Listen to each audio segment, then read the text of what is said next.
segunda parte es la segunda parte sobre el enfoque sobre dinámica decisoria. Se está viendo la lámina. Sí, profesor. Se observa en la lámina, en la parte superior derecha, dice consultoría gerencial, gente, tecnología y dirección. Eso en el año 2004 yo monté la marca para hacerle frente al ejercicio profesional. Y me tocó por ahí en el año 2006 dictar este curso, de los cuales tiene 337 láminas, a un grupo de ingenieros de empresas. Y de, la, de, esta, de este grupo de láminas, el año 2018, preparé un conjunto de láminas un poquito más reducidas y hoy en día es un poquito menos para darle las clases a ustedes. Esta es la historia de este título. El título arrancó en el año 2004. Bueno,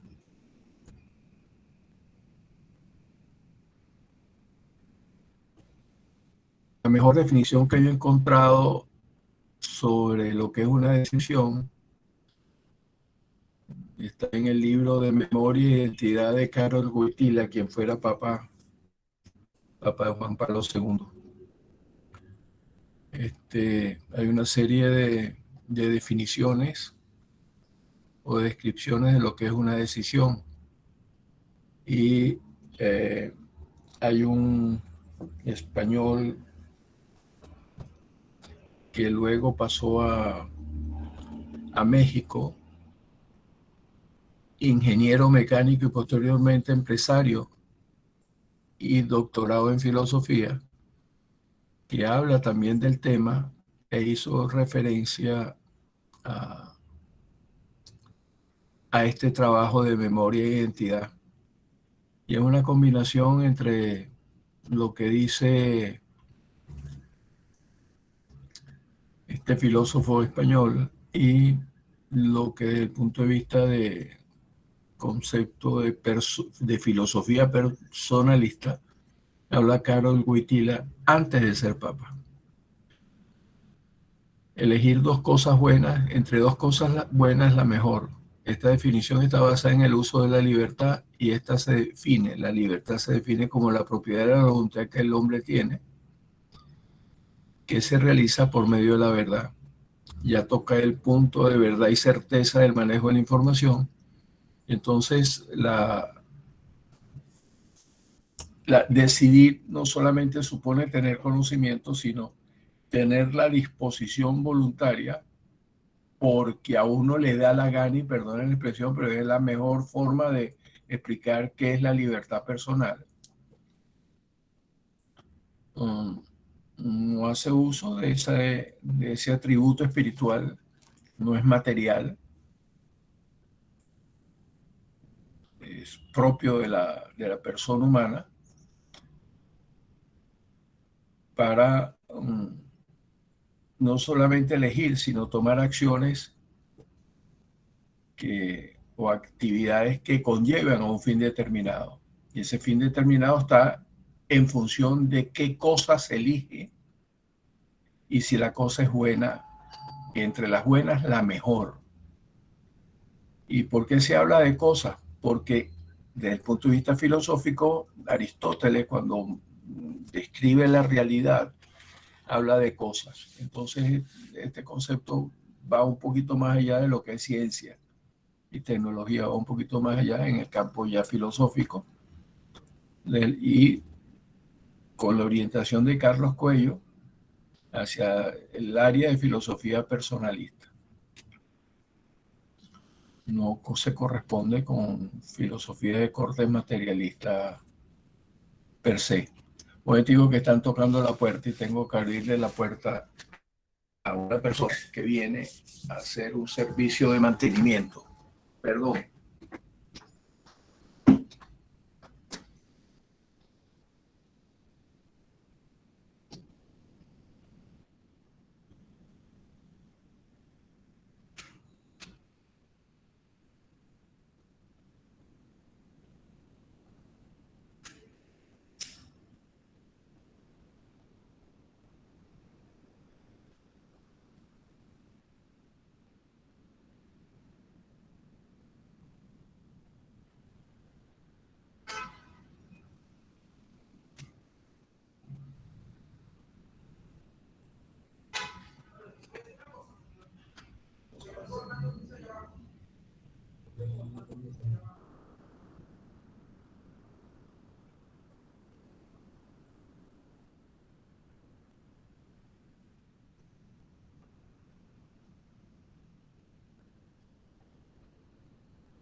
Y voy a explicarle por qué la tardanza.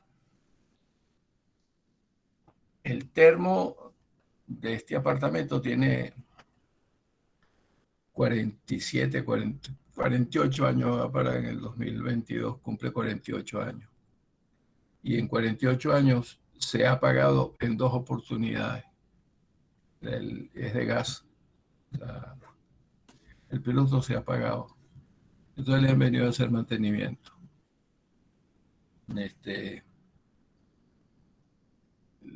Ayer le hicieron mantenimiento porque se apagó. Y una tecnología viejísima.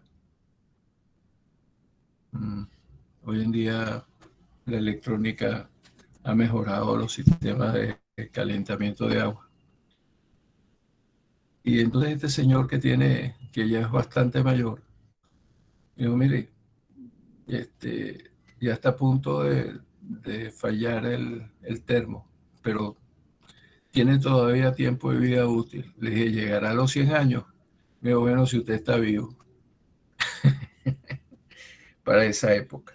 Bueno, vamos a ver si Dios quiere, llego a los 100 y dele años, 130, 140 años de edad. Bueno, siguiendo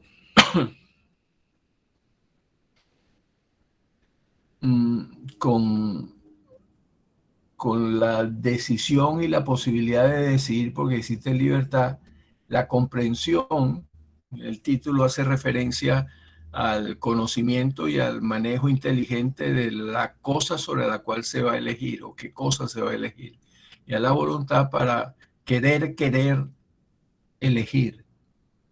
Y cuando se toca la parte de libertad es porque se tiene ese don especial de la naturaleza humana. Estudios en el ámbito científico y filosófico durante los últimos 50 años han comprobado que la causa de la acción decidida como consecuencia de la elección realizada es que independientemente del entendimiento y comprensión de la opción fruto de lo observado y razonado como conveniente y bueno, la voluntad actúa también moviendo a la acción que logre el propósito previsto en la opción elegible por causa de la libertad personal. O sea, quien mueve definitivamente a tomar decisiones es el atributo que tiene la persona humana de ser libre, de hacer las cosas porque le da la gana. Así hubiera dicho Aristóteles. ¿Dónde está la decisión en el campo de una empresa y particularmente dentro de un ciclo de dirección? A lo largo de todo el ciclo. El ciclo ahí presentado de dirección contiene en la parte interna lo que es planificar, programar, interpretar y aprender, que están interconectados con la parte externa del ciclo, que se puede llamar como identificación de iniciativas o cosas buenas convertidas en proyectos o en operaciones. Proyectos porque se asume que hay unos recursos limitados en tiempo y en costo y un objetivo muy concreto de realizar producir un único producto, y las operaciones cuando está asociado obviamente a una actividad repetitiva a través de un ciclo o a través de ciclos o periodos de producción, de forma tal de que esas cosas que se generan con la actividad laboral conjuntamente con el funcionamiento de la máquina se realicen, para lo cual se requiere monitorear el proceso particularmente productivo y valorar si los resultados que se están obteniendo, por ejemplo, en el mercado, son favorables o no desde el punto de vista de ingreso económico. Internamente, la planificación, la programación y la interpretación de los resultados que se van obteniendo o de las actividades asociadas a lo programado permiten controlar y permite también la interpretación aprender sobre el comportamiento de un sistema de producción particularmente. La finalidad que tiene la decisión, el proceso de decisión, queda conformado como dos caras de una misma moneda. Por una parte, las decisiones apuntan a mantener o mejorar la capacidad operativa del sistema de producción y por otro lado, fortalecer o ampliar el negocio. Básicamente son dos fines, dos propósitos. Obviamente, dependiendo del contenido ético, mejorar la capacidad operativa tiene que ser buena, una cosa buena, y fortalecer el negocio o expandir el negocio tiene que ser una cosa buena. Bueno, y la competitividad es una cosa buena siempre y cuando no se le ponga una trampa a las marcas competidoras. Entonces ahí hay un aspecto de ética desde el punto de vista de mejorar la capacidad de respuesta que tiene un sistema de producción. El ejercicio de la ingeniería tiene unas normas de tipo ética. Desde el punto de vista de fortalecimiento del negocio, todo lo que tiene que ver con expandir el negocio, el control de los precios o el manejo de los precios unitarios en la actividad comercial, tiene una componente también de orden ético. Y entonces, si la ética busca hacia el perfeccionamiento o la observación de una conducta adecuada, buena, los medios que se utilicen y las actividades que se utilicen o las acciones que se utilicen a partir del proceso decisorio tiene que conducir a que el juicio de valor sea aceptable.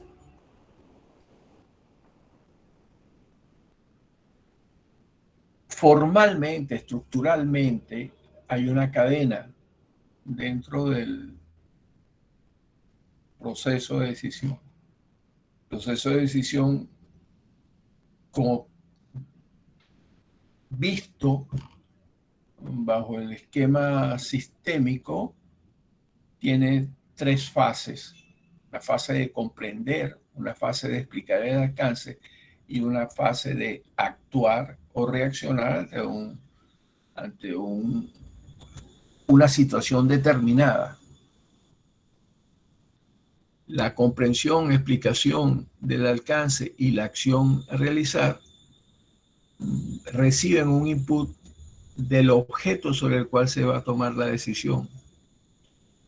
Cuando se comprende y se explica el alcance, se genera un objetivo, un propósito, algo que se persigue lograr con un conjunto de actividades. Entonces se ejecutan las actividades y las acciones y reacciones previstas dentro de la toma de decisiones tienen que apuntar hacia el objeto sobre el cual se dirige la decisión desde el punto de vista de gestión, de gerencia. Bueno, ese proceso de comprender, explicar el alcance y reaccionar supone reflexionar sobre lo que se quiere, elegir la acción mejor sobre el cual se va a lograr un objetivo de aquello que se quiere y actuar o programar las actividades o iniciar las actividades previendo el impacto que se tiene o los beneficios esperados o la finalidad esperada o el alcance de una meta esperada. Entonces, en la parte inferior aparecen una serie de verbos con los cuales se podría explicar o se puede explicar el ámbito, el ambiente, la localización de un proceso decisorio. Esa cadena de decisión vista en la lámina 6 se puede formular mejor bajo un esquema un poquito más técnico. Primero se observa la realidad y se realizan simulaciones. Yo quisiera que tal cosa. ¿Es posible lograr algo? Entonces se analiza, aquí entonces se empieza a interactuar entre lo que se conoce y no se conoce con el manejo de información o de datos procesados. Se decide si las acciones a tomar por parte de la decisión son viables, para lo cual se tiene que tener unos criterios de evaluación o de validación. Y bajo el término de viabilidad también habría que contar con otras dos etiquetas: la factibilidad y la deseabilidad. ¿Por qué es factible? Porque desde el punto de vista de sistematización del proceso decisorio, visto estructuralmente hablando, el que sea viable es que desde el punto de vista de probabilidad, visto desde el punto de vista de organización, de la forma como las personas van a trabajar o el modo en que se va a lograr actuar consecuencia de la decisión, es posible. La viabilidad existe esa posibilidad. La factibilidad tiene que ver con la probabilidad de logro y la deseabilidad tiene que ver con el querer porque se quiere actuar. Está asociado a lo que algunos poetas hablan está asociado al corazón, pues. a ponerle amor, empeño. Yo quiero porque además estoy motivado para realizarlo y tengo las competencias y me siento capaz y bla, bla, bla, bla, bla, bla. Entonces cuando uno se observa fácilmente cuando uno ve un equipo de basquetbol eh, antes de arrancar el partido, cómo se sientan alrededor de, en forma circular y se abrazan. Entonces el técnico da las últimas instrucciones y el, el equipo, todos los jugadores levantan la mano y pegan unos gritos que son simbolizan o señalizan que van para adelante y van a ganar, ¿no? Entonces hay un deseo. Eh, la elección de la opción bajo la cual se va a trabajar, se va a actuar como consecuencia de la decisión tomada, esa elección supone que queda alimentada por los mismos criterios y la elección tiene que estar asociada a unos beneficios esperados. Cuando se actúa sobre una máquina y se le hace mantenimiento, la máquina queda afectada, entonces hay un impacto. Cuando se decide vender un determinado producto, el, el, el área comercial queda impactada, sufre unos cambios, hay una oferta, entonces las personas se dirigen por las promociones y ventas y las promociones de los combos, ¿no? Entonces los combos generan un impacto en la actividad comercial propia de un, digamos, de un mercado, de un centro comercial, en internet de una determinada plataforma, etcétera, etcétera, ¿no? Entonces, sin embargo, la cadena tiene un ciclo eh, para que la opción elegible sea la mejor adecuada, hay que revisarla. Entonces se cierra un ciclo allí. Y cuando se analizan los impactos, se retroalimenta la cadena y se vuelve otra vez a la fase inicial. Y ese ciclo se cierra cuando realmente se obtienen los beneficios esperados o no es que se obtenga, sino cuando se tiene clara aceptación de los beneficios que se esperan lograr.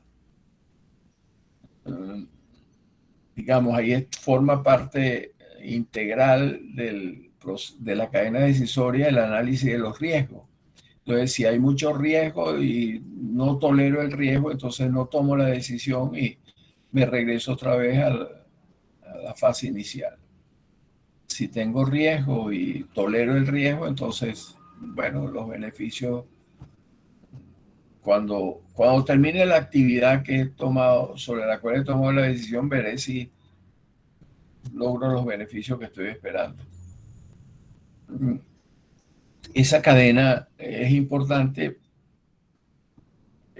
mantenerla en mente de forma estructural porque facilita que el proceso de toma de decisiones paso a paso se realice como es debido.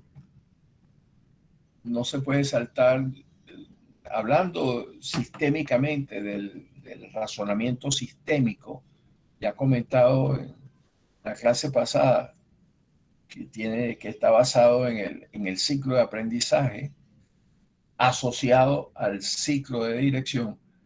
Si desde el punto de vista sistémico no se analiza paso a paso la toma de decisiones para programar unas operaciones de producción, mira, se corre el riesgo de que el PER, el CPM, el diagrama de Gantt no refleje totalmente las actividades que se deben de cubrir. Y los estándares previstos en la programación de las operaciones de producción no sean los más adecuados porque no se conoce muy bien cuáles son los beneficios que se esperan con un grado de acertabilidad adecuado a la tolerancia al riesgo por parte del equipo de producción, por ejemplo. Bueno, esta lámina refleja que el proceso de modelado y de los cómputos y el de manejo de datos para convertirlos en información y la información convertirla en argumentos decisorios a través del razonamiento lleva un ciclo.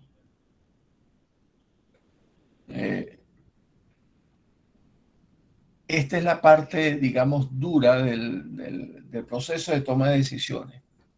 Hay una reflexión inicial sobre la cual se hace una pregunta y sobre esa pregunta se reflexiona y se busca una respuesta.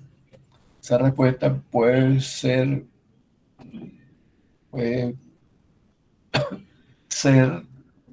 expresada bajo distintas posibles opciones. Entonces se maneja el concepto de simulación. En este caso de simulación matemática o simulación estocástica si se está manejando datos que probabilísticamente corresponden a modelos de Poisson o de teoría de cola, ya visto hace varias semanas. El simulador o el modelo permite resolver o dar soluciones viables, factibles y deseables que deben ser analizadas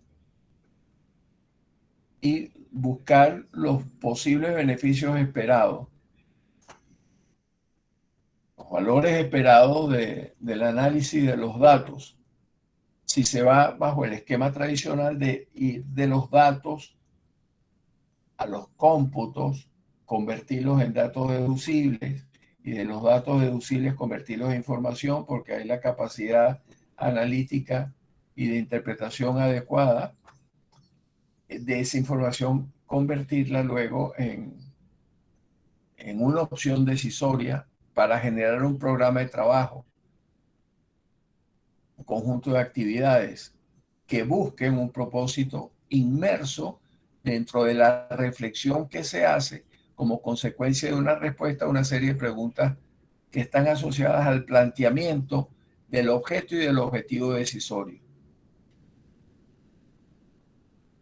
Cuando se espera unos beneficios, entonces se completa el ciclo a través de la evaluación de los impactos, o sea, el análisis de riesgo y la incertidumbre de lograr esas metas esperadas. Todos los textos hasta hoy en día de toma de decisiones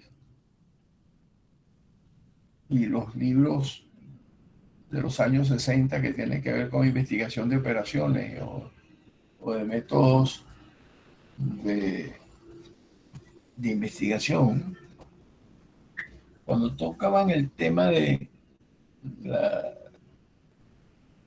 práctica decisoria, coinciden todos en un modelo convencional.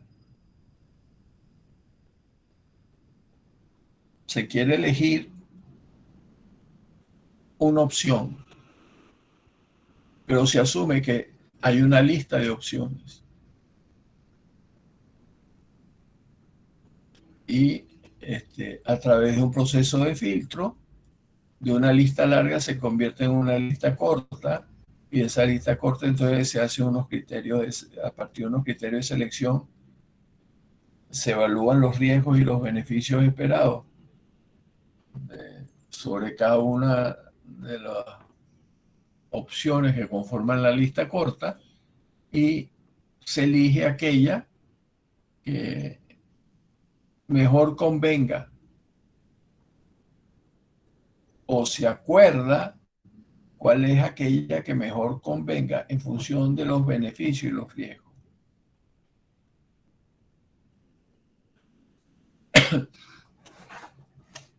Sin embargo, las fases vistas desde el punto de vista de razonamiento lógico y vista desde el punto de vista de elección, haciendo uso de la toma de decisiones voluntaria, la elección voluntaria representada en el rombo, en la parte derecha inferior de la lámina 10, tiene una características muy especiales. Cuando se habla de una realidad asociada a la planta industrial, a la localización del proceso de manufactura o un taller, hay un ambiente y un objeto que viene caracterizado a través de una serie de parámetros que están señalados en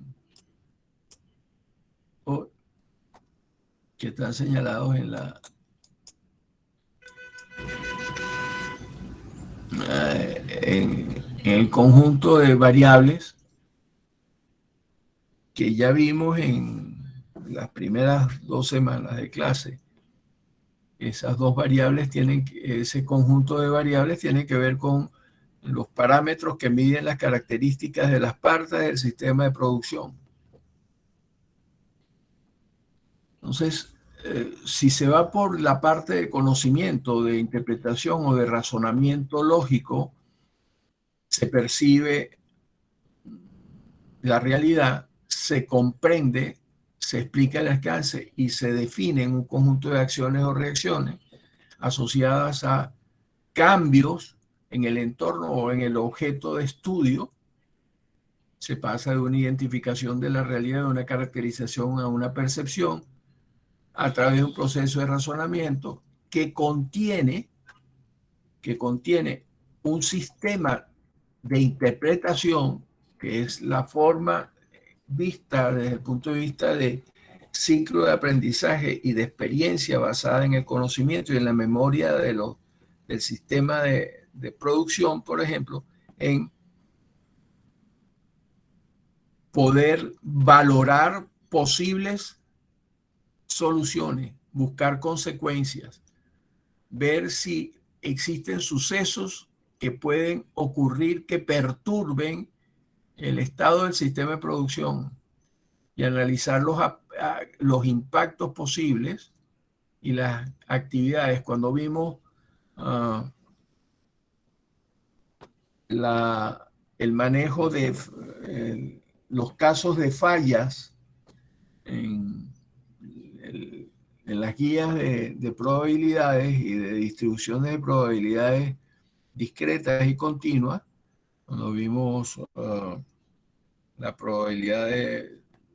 la distribución de probabilidades de Bernoulli, o cuando analizamos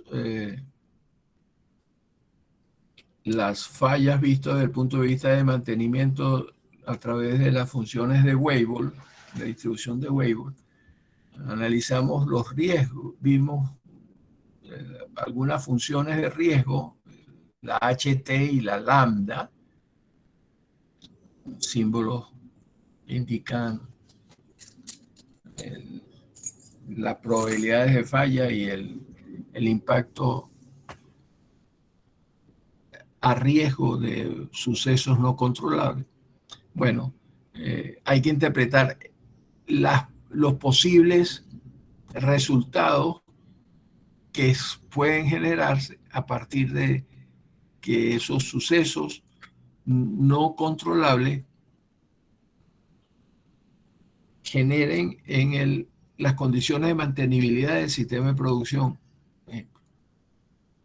Bueno, cuando se interpreta eso basado un poco en el ciclo de aprendizaje que acompaña al ciclo gerencial, se puede tener mayor grado de aceptabilidad, mejor nivel de aceptabilidad del alcance del conjunto de actividades y de los fines que se persiguen con las acciones previsibles y las reacciones previsibles. Se fijan unos objetivos a partir de allí, y esa fijación de objetivos y elegir el conjunto de acciones preferidas o la acción preferida es objeto de la voluntad.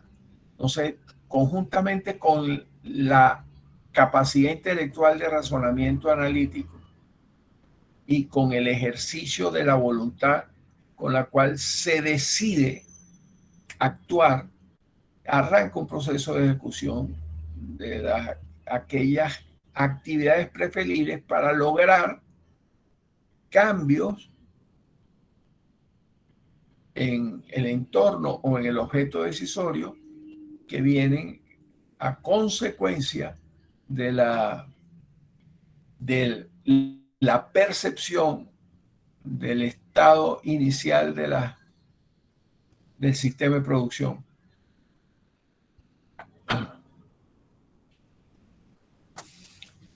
Proceso decisorio, visto un poquito más general, recibe una serie de inputs: información, conocimientos, experiencia, métodos y juicios. Los textos de toma de decisiones, desde el punto de vista administrativo, por ejemplo, hablan de cualquier cantidad de prácticas de análisis y de manejo de datos. Y toda la parte de modelaje y simulación. Eso es bueno. Sin embargo, no hay que perder de vista la posibilidad real de manejar información, manejar los conocimientos y la experiencia y comprobar que los juicios de razonamientos personales están avalados, son confiables. Cuando se maneja prácticas de análisis, es lo que está señalado en rojo, como metodología de toma de decisiones, y estos señores a finales del siglo pasado, 3 años antes del año 2000,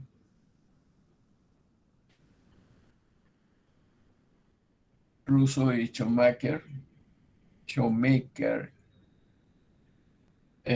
analizaron las prácticas de manejo de la intuición, manejo de la heurística, manejo de criterios múltiples y los criterios de análisis de valor.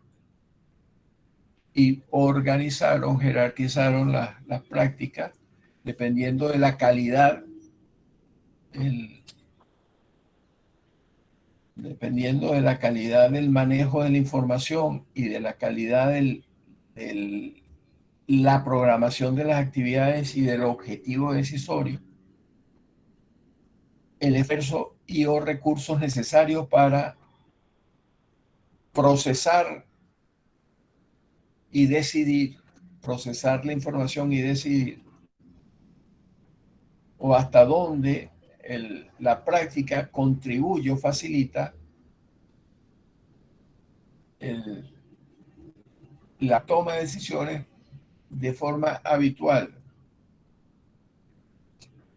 Entonces la jerarquización indicó que desde el punto de calidad, el análisis de valor, los análisis numéricos, tienen cierto nivel de complejidad, mucho más complejo que las corazonadas, ¿no? La intuición.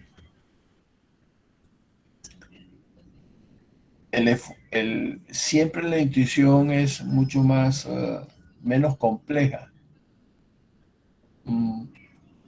En eso se basa, por ejemplo, el estudio de McKinsey de hace unos menos de 10 años sobre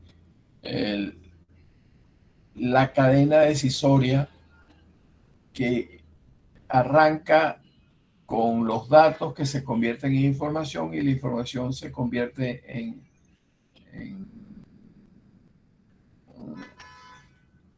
insight, que llaman no es solamente la corazonada, sino el que experimentalmente se prefiera algo. Eh, eh, perdón, no experimentalmente, por experiencia y por visión, por visualización de la capacidad de creatividad que tiene el hombre, se prefiera una opción a otra. Bueno, si ese camino, datos, registro de una base de datos, procesamiento de datos, resultados deducidos a través de unos algoritmos, esos resultados pasados por el área de interpretación de los mismos, el insight que supone que se aplican los criterios y la experiencia para decidir con un grado de acertabilidad cuál es la mejor opción, y posteriormente se programa la toma de decisiones. Ese camino puede ser elaborado en sentido contrario para aprovechar al máximo el tiempo y no generar tanto esfuerzo desde el punto de vista de eficiencia y efectividad del proceso decisorio. ¿Cómo? Si hay suficiente experiencia en el área en la cual se está tomando decisiones y hay riesgo calculado en el proceso de decisión bajo el esquema de manejo de datos probabilístico, si se conoce el riesgo previamente, entonces se busca la información de respaldo, se documenta esa información basado en la intuición, en lo que se quiere, y posteriormente se buscan los datos a través de los registros que existen en la base de datos que confirmen que la toma de decisiones es la mejor, la decisión tomada es la mejor. Un poco en ese sentido, el manejo de lo que se conoce como la heurística y la intuición son mucho más fáciles de manejar siempre y cuando el ciclo de aprendizaje que acompaña al ciclo gerencial permita adquirir experiencia y memoria sobre el funcionamiento del sistema de producción. Bueno, es obvio que si estamos hablando de datos y manejo de información, hay que volver otra vez al concepto de probabilidades. La probabilidad más simple de explicar, la descripción más simple de explicar el concepto de probabilidades es el célebre ejemplo de lanzar una moneda donde las dos caras tienen la misma posibilidad de que cuando caiga sea cara o sello, se reflejen una de ellas, una de las caras.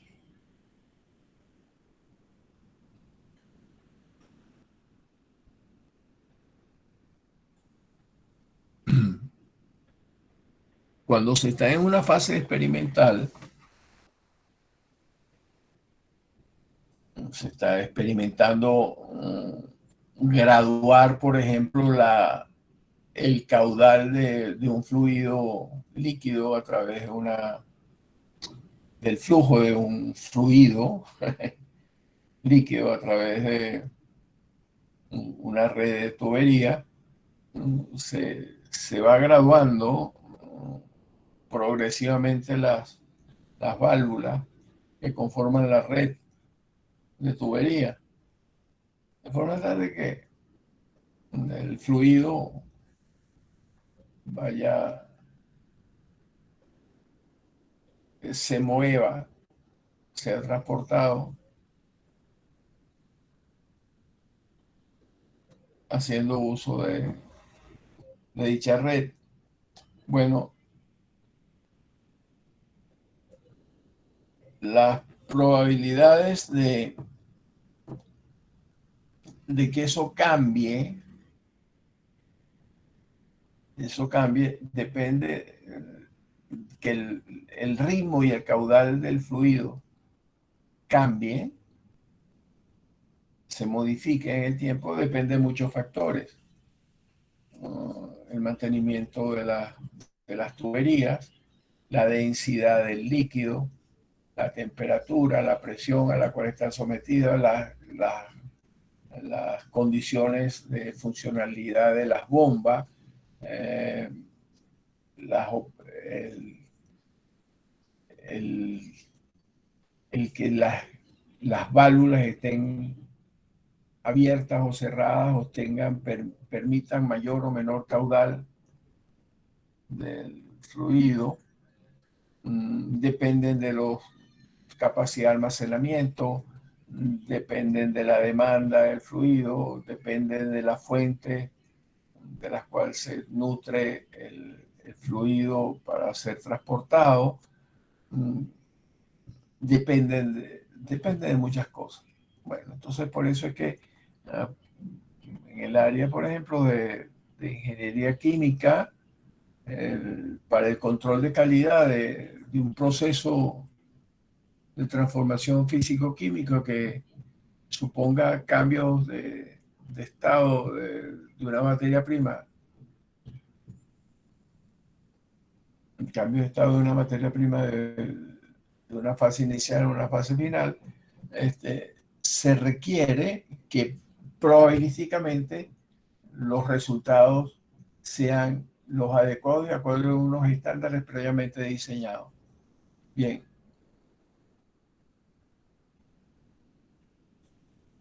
Cuando se maneja este asunto probabilísticamente hablando, surge la pregunta de si el proceso productivo es de calidad o no es de calidad, si la posibilidad real de manejar el flujo es buena o no es buena, si no hay cuellos de botella en la red, si el ritmo bajo el cual el ritmo de funcionamiento de la bomba, los ciclos son los acertados de acuerdo a las especificaciones por diseño. Bueno, una serie de cuestiones. Si se va a cada una de ellas y se controla el proceso productivo, puede ser que varíen probabilísticamente las condiciones o los parámetros que describan la funcionalidad del sistema de producción. Pero la lámina 16, en términos de calidad, presenta un caso que tiene que ver con la producción en serie de una línea de producción. Entonces se tiene la experiencia en las dos primeras columnas de que el primer producto que sale, digamos, hay una producción por bache, o sea, se produce por ciclos y por unidades, una unidad por cada ciclo de producción y en serie. Entonces hay una posibilidad de que el producto tenga defecto o no tenga defecto. Y por estadística, los productos no defectuosos, los primeros productos no defectuosos, tienen probabilidades de 0.8 y los de defecto 0.20. Entonces se puede analizar qué pasa con un lote compuesto por los dos primeros productos. Entonces, ahí en la columna tercera y la cuarta y la quinta se puede reflejar en azul claro las probabilidades de que el primero y el segundo tengan o no tengan defecto. Y las dos últimas columnas reflejan las opciones de que al menos un producto esté con defecto, al menos uno, o que los productos no tengan defecto. Bueno, punto 36, punto 64 queda reflejado en el segmento de recta negro que aparece en la gráfica inferior derecha.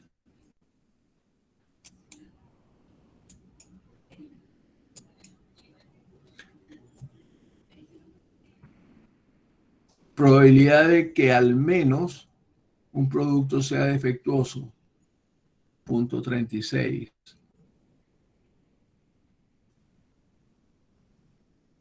Punto 64, probabilidad de que un producto no tenga defecto dentro de un lote. La probabilidad que indica que proviene de las opciones de que las opciones desde el punto de vista lógico de que el primero o el segundo producto tengan o no tengan defecto. Entonces, las posibles combinaciones están señaladas allí. La frecuencia es 0.25, 0.25, 0.25.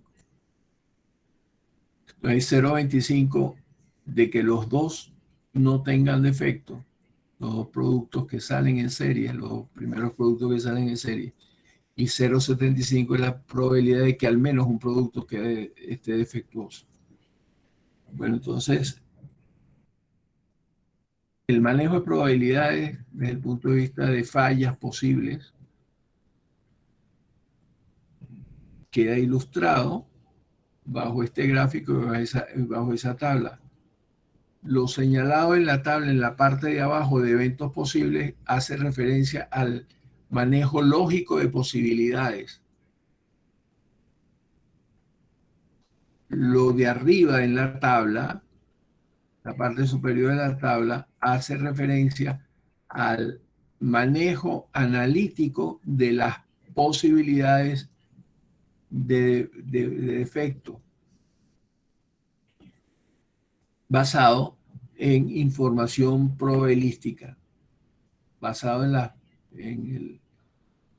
las dos primeras columnas de la tabla. El gráfico muestra la probabilidad de cambiar la producción de al menos un producto sin defectos de una secuencia en serie de dos productos. Esto ayuda a prever el control de las operaciones a riesgo.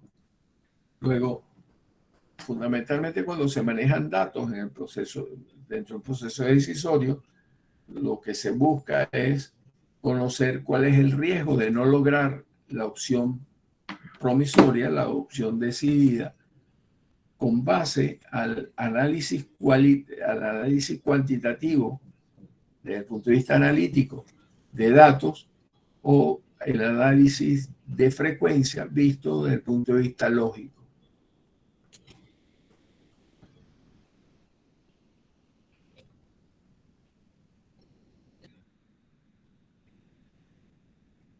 Cuando estamos en el caso de manejo de probabilidades condicionales, es célebre el caso de perforaciones exitosas, perforaciones en el área del sector energético para generar pozos de producción de hidrocarburos o perforaciones exitosas para que desde el punto de vista de minería se consiga la mejor arcilla o el mejor metal en el subsuelo.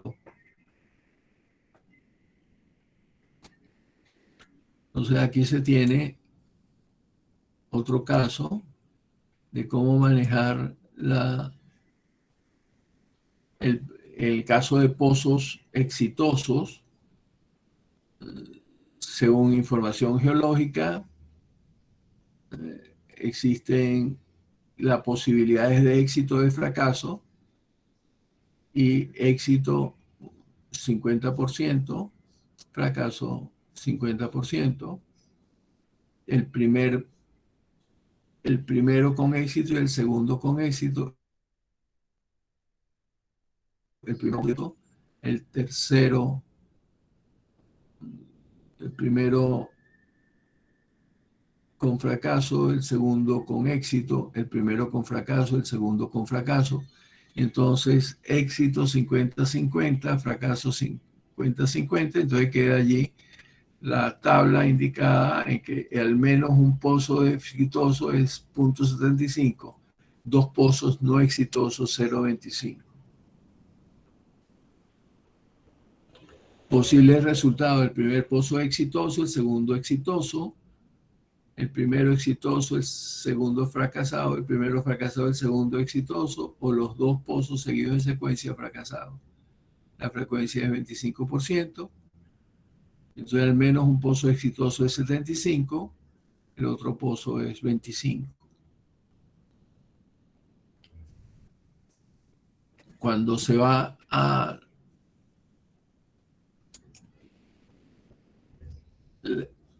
que cambia las probabilidades, éxito un 60%, fracaso un 40%, entonces se tiene cómo cambia la probabilidad. 84 versus 16.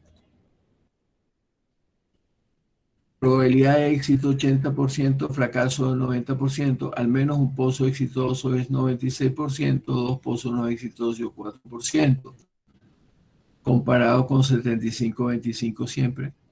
Y entonces ahí se tiene una tabla de cómo manejar el concepto de probabilidades asociado a la manipulación de datos que provienen de un registro donde se tienen los resultados del comportamiento histórico del proceso de perforación para tomar decisiones sobre la base del riesgo que se puede asumir de éxito o no éxito, éxito o fracaso, bajo el esquema de Bernoulli de la perforación de dos pozos en secuencia, cronológicamente hablando, de hacer perforado.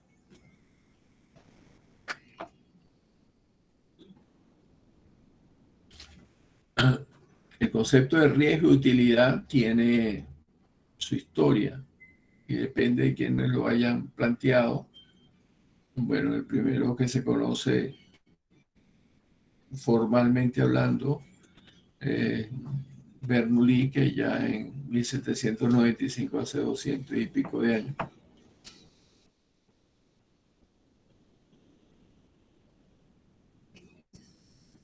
$300 o 200 y pico de años.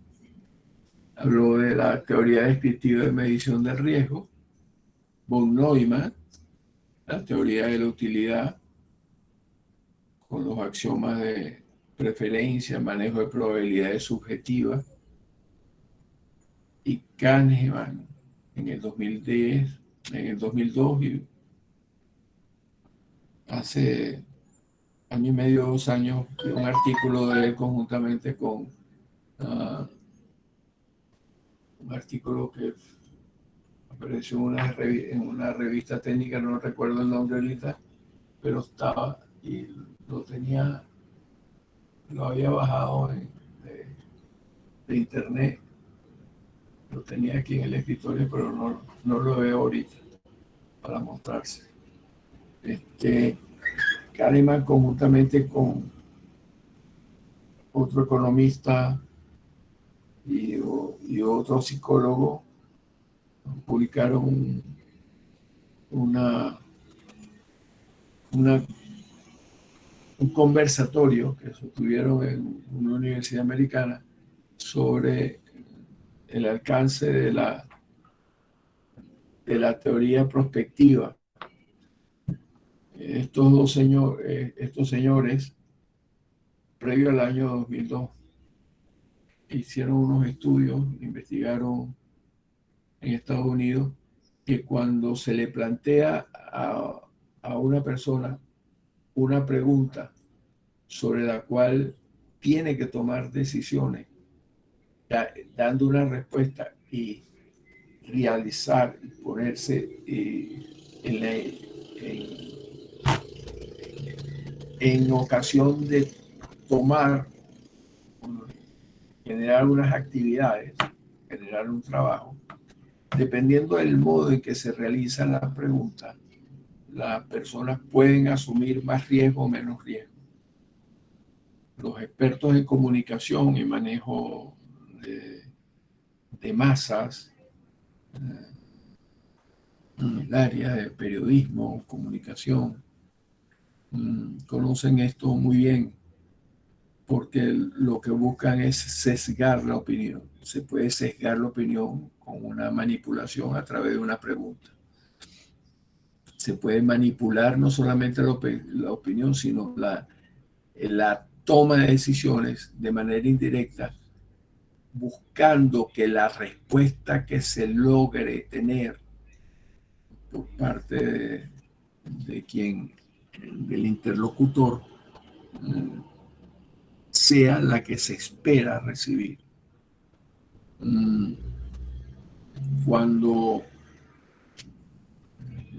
este fenómeno, desde el punto de vista de conducta, ya estudiado psicológicamente, se observa en los muchachos que tienen entre 8 y 12 años, o 7 y 12 años, cuando se entra en el uso de la razón y en la posibilidad real de tener conocimiento con basado en el personalismo, de asumir situaciones de riesgo. Cuando el muchacho plantea, o el niño de 10, 12 años, plantea una pregunta a su mamá o a su papá con miras a lograr que le digan sí para iniciar una actividad, la pregunta tiene cierto sesgo. Y muchas veces uno lo observa y por experiencia personal lo sabe, que si la pregunta no se puede hacer una pregunta directa, sino dando vuelta, vuelta, vuelta, vuelta, vuelta, hasta que la prueba mamá dice sí, ¿no? Entonces, ese efecto de preguntar bajo unos esquemas muy sutiles se conoce en el área de prospectiva, la teoría prospectiva, el arte de responder sesgado, donde el análisis del riesgo y la utilidad o los beneficios esperados se asumen por conocimiento real de la persona que busca un fin determinado y organizar una serie de actividades basado en aquella respuesta que se espera obtener de una pregunta. Cuando se manejan los datos, la varianza determina el riesgo, y ahí está la fórmula. No voy a entrar en detalle, sino que está allí explicado. Entonces, X es un conjunto de eventos posibles y la P de X sub beta es la probabilidad del evento X sub J asociado a los impactos, y E de X es el valor esperado de X. Entonces, esos son conceptos. La varianza también es otro concepto que se ha manejado probabilísticamente y se ha definido. Entonces, la varianza de X es la sumatoria de J igual a 1 hasta M de las probabilidades de X sub J multiplicado por X sub J menos la esperanza de X. Pero así se puede, clásicamente así se puede asumir el riesgo. El riesgo de perder está cuando se maneja el concepto de toma de decisiones bajo los esquemas de la teoría de juegos, dependiendo de cómo se hace la pregunta y qué estudios hay que realizar para confirmar una opción decisoria, existen las posibilidades reales de hacer un estudio o no hacerlo. Si el costo de un estudio es 50 y hay posibilidades de ganar 100 o de perder 100, entonces, ¿qué hago? ¿Realizo un estudio o no realizo el estudio?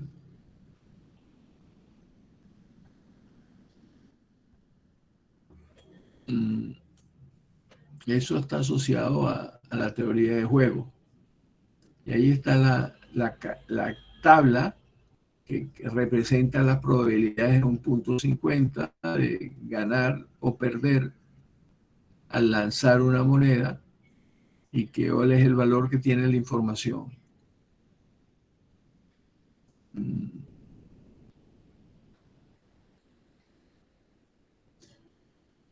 Opciones y riesgo de perder.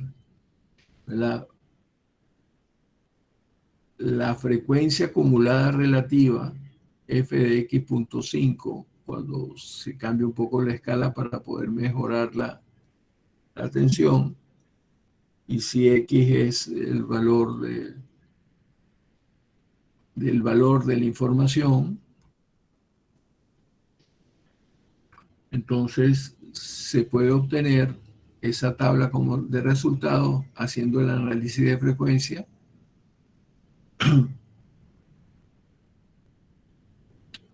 tal como lo indica la lámina, la tabla de la lámina 21. Entonces se puede observar que la probabilidad basado en opciones y riesgos de perder se mantiene en 0,50 si se analiza la frecuencia, si se analiza la probabilidad de 0,50 o si se maneja la frecuencia acumulada de X.5. Entonces, el riesgo de perder está asociado a 0,50. Siempre. Cuando se está manejando la actividad de mantener fiable una línea de producción y un centro de trabajo, ya esto lo vimos, podemos simular las fallas o no fallas asociado a la primera cadena de valor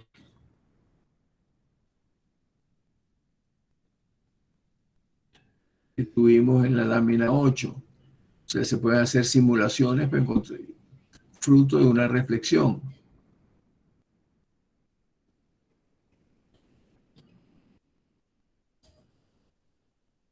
Bueno, este gráfico refleja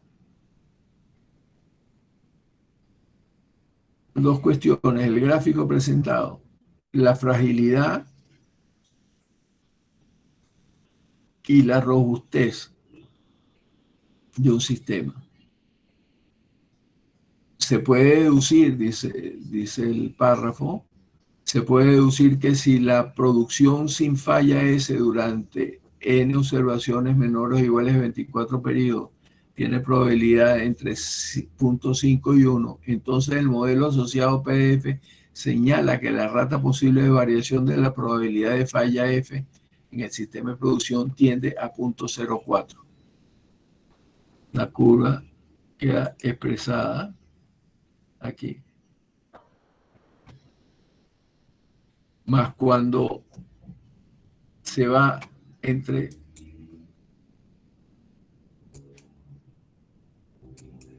se pasa de PS de 0,5 a punto 6, o sea que aumenta la probabilidad de ese. La pendiente indica que es posible que la PDF llegue a punto 4.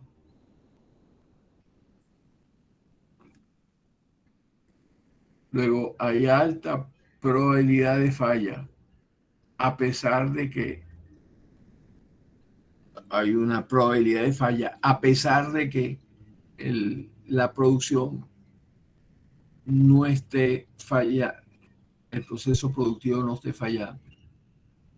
Dicho de otra forma, el que uno esté vivo no garantiza de que se muera. Bueno, y uno sigue viviendo y va a llegar un momento que se va a morir. No, pero es que visto en términos de nacimiento, ¿no? Es que el niñito está en posición de PDS 1. Sí, pero la probabilidad de que muera el recién nacido es inferior a .50, pero .40. Por eso es que hay que cuidarlo, visto retrospectivamente. No es que estamos a punto de morir, estamos muy mayores, muy mayores, muy mayores. Estamos en probabilidad de .10. Entonces, de continuar viviendo, a medida que pasa la edad, aumenta la edad, la probabilidad disminuye de vida, pero la probabilidad de muerte aumenta. Y puede ser que con la probabilidad de que no se muera una persona anciana en un día determinado que está vivo, el otro al día siguiente puede seguir vivo, pero la probabilidad de falla no llega a 1, llega a 1 cuando se muere. Bueno, a eso ese comportamiento de vida, muerte, biológicamente hablando, a nivel de la especie humana, puede ser transferible por analogía a la edad y vida útil de los activos de una empresa en función de la funcionalidad del mismo.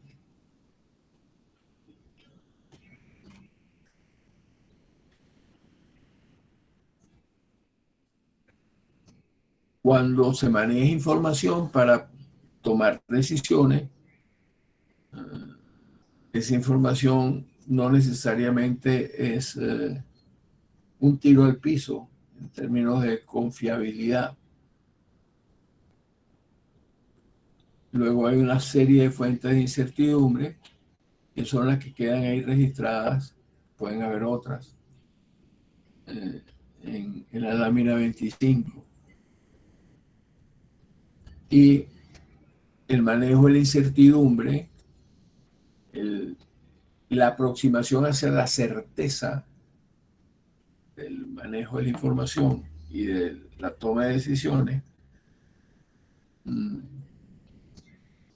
tiene ciertas limitaciones de orden psicológica, ya comentaba en los trabajos de Kahneman.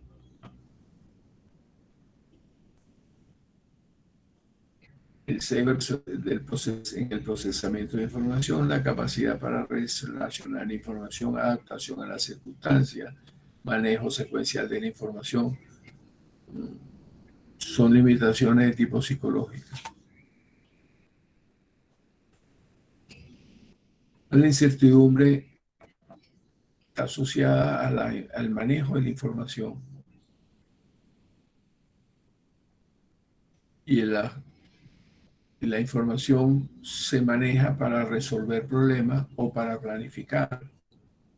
Entonces, la resolución de problemas siempre tiene niveles de incertidumbre de que la solución elegida sea la mejor acertada. Y cuando se maneja la planificación, la selección de opciones alternativas no garantiza que se alcance el objetivo. Bueno, entonces hemos visto incertidumbre y riesgo, manejo de las probabilidades para procesar datos y convertirlas en información, modelado y simulación formando parte de una cadena de procesos decisorios. La cadena de procesos decisorios y la decisión, una aproximación a la decisión con base a la filosofía personalista y al enfoque y a los distintos enfoques desde el punto de vista de metodología basados en la intuición y la heurística. Bueno, no habiendo más nada que tratar,